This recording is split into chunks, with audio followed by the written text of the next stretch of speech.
Au nom du Père, et du Fils, et du Saint-Esprit. Amen. Jésus se mettait en route quand un homme accourut. On dirait qu'il a attendu le dernier moment pour venir poser sa question.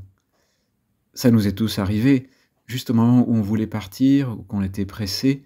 Quelqu'un a une question ou un problème à résoudre, et on prend du retard. Mais Jésus est patient. Il ne refuse pas le dialogue à cet homme qui tombe à genoux et a le courage de poser devant tout le monde une question plutôt personnelle. « Bon maître, que dois-je faire pour avoir en héritage la vie éternelle ?»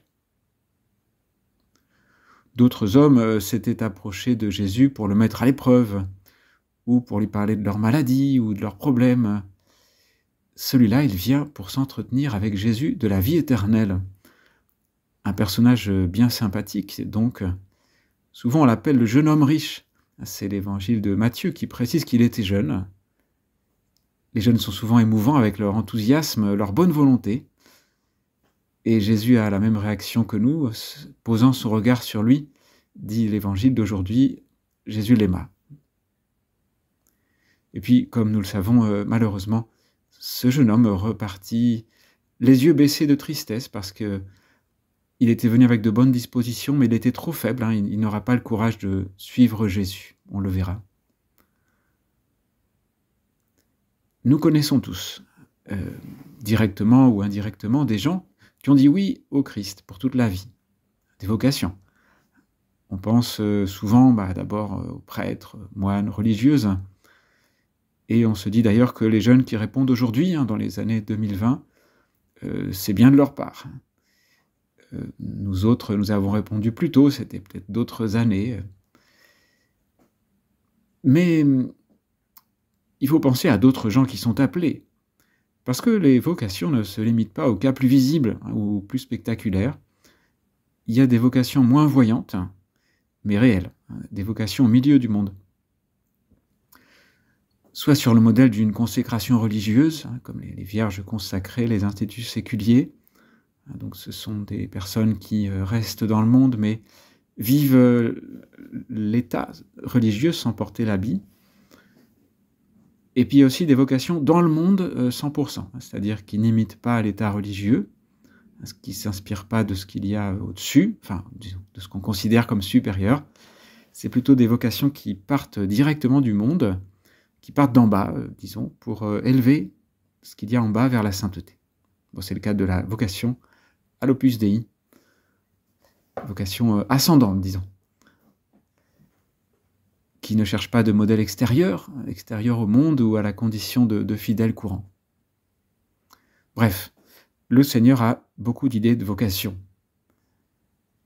Et plus largement, toute personne, tout homme, toute femme est appelé à l'amour. C'est la première vocation, disons, la vocation fondamentale et innée de tout être humain, dit le catéchisme, c'est la vocation à l'amour. Personne n'est appelé au malheur ou à la solitude. Toute personne, dès sa conception, est destinée au bonheur. Et pas seulement le petit bonheur du consommateur, mais le bonheur éternel, le ciel. C'est-à-dire la vie avec Dieu, qui peut commencer sur la terre. Et le ciel qui commence sur la terre, ça s'appelle la sainteté. Toute personne est appelée à la sainteté.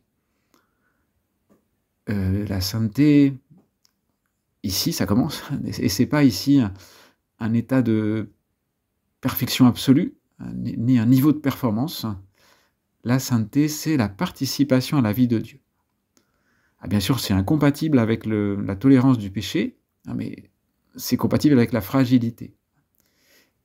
C'est-à-dire revenir à Dieu quand il faut. C'est pas une conquête personnelle, la sainteté, c'est d'abord un don de Dieu. Personnellement, nous ne pouvons rien faire. Et puis cet appel se précise, le pape François disait « Êtes-vous consacrés, soyez saints en vivant votre engagement avec joie. Êtes-vous mariés, soyez saints en aimant, en prenant soin de votre mari ou de votre femme, comme le Christ l'a fait pour l'Église. Êtes-vous un travailleur, soyez saints en accomplissant votre travail, avec honnêteté et compétence. Êtes-vous père, grand-mère, grand-père, soyez saints en enseignant patiemment aux enfants à suivre Jésus. Avez-vous l'autorité, soyez saints en luttant pour le bien commun, et en renonçant à vos intérêts personnels.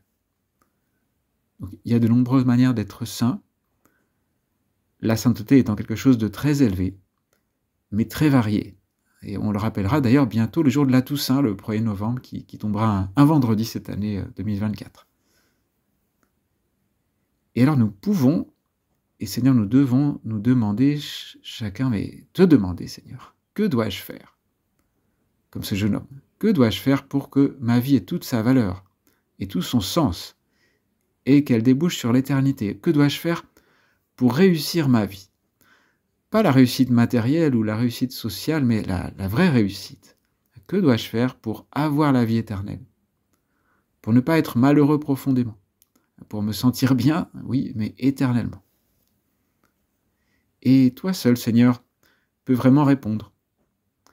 Toi seul sais parfaitement ce qu'il y a dans le cœur de l'homme, toi qui ne fais pas d'acception de personne, qui n'a peur de rien ni de personne, toi qui connais la vérité. C'est chez toi, Seigneur, que nous trouverons la réponse, pas chez d'autres. On peut être tenté d'aller voir ailleurs, d'éluder la question. La tentation qui consiste à se plonger, surtout dans les pays les plus riches, dans le marché du divertissement, où on est détourné de prendre sérieusement ses responsabilités dans la vie. Je cite le pape François, une espèce d'immaturité, un comportement, une conception de la vie purement ludique. Se distraire, ne pas regarder en fait ce qui est important. Bien sûr, les distractions sont bonnes et le monde n'est pas mauvais. Et il y a beaucoup de choses amusantes qui sont bien, mais on ne peut pas les ériger en absolu ou s'en servir comme distraction de ce qui est vraiment important.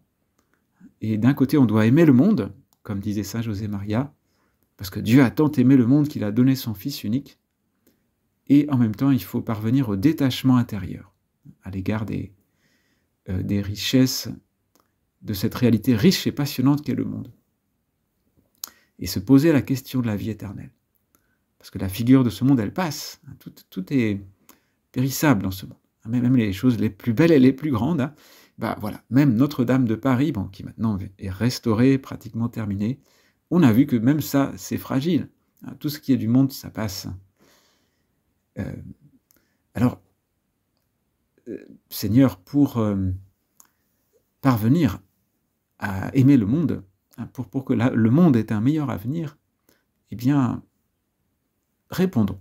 Répondons oui à l'appel au détachement et répondons oui à l'appel à la vocation, spécialement si on est jeune ou moins jeune. Parce que les vocations, c'est l'espérance de l'Église. Des gens qui vraiment se mettent au service du Christ. Avec une condition, c'est le sens de l'évangile d'aujourd'hui, c'est d'être détaché des richesses. Le jeune homme de l'évangile n'a pas été libre de faire de sa vie ce qu'il voulait. Il aurait bien voulu suivre Jésus, ça lui faisait très envie. Il a failli se lancer, mais quelque chose l'a retenu. Il s'en alla tout attristé, dit l'Évangile, parce qu'il avait de grands biens. Il a eu peur de quitter ses biens, ses garanties d'avenir, il a eu peur de manquer peut-être. Alors Seigneur, nous comprenons pourquoi tu nous demandes d'être pauvres de cœur, selon la formule de la première béatitude. Parce que là où est ton trésor, dit Jésus, là aussi sera ton cœur. Si mon trésor, ce sont les euros que j'ai à ma disposition comme réserve personnelle, alors mon cœur est dans le compte en banque. Si mon trésor, c'est mes vêtements, si mon trésor, c'est mon apparence, mon dernier appareil électronique, ma zone de confort, eh bien, mon cœur est là. Et le cœur humain n'est pas très grand. C'est le livre d'Isaïe qui le compare à un lit trop étroit ou une couverture trop petite. Isaïe 28, 20. Car le lit est trop court pour s'y étendre, et la couverture trop étroite pour s'en envelopper. Saint Thomas d'Aquin commente ce verset de psaume en disant que le cœur humain est déjà très étroit pour Dieu, et que si on veut y mettre d'autres choses, on met Dieu dehors, comme sur le lit ou la couverture. Et Seigneur, oui, si notre âme tolère d'être prisonnière des pièges de la consommation ou de l'attachement au trésor matériel, eh bien, elle est incapable de rencontrer Dieu, dans la vie ordinaire. Alors où est mon trésor? Et que suis-je prêt à faire de ma vie? Où est mon trésor pour savoir où est mon cœur? Pour savoir quel genre de personne je suis? Pour savoir si je dois encore me détacher de certains biens?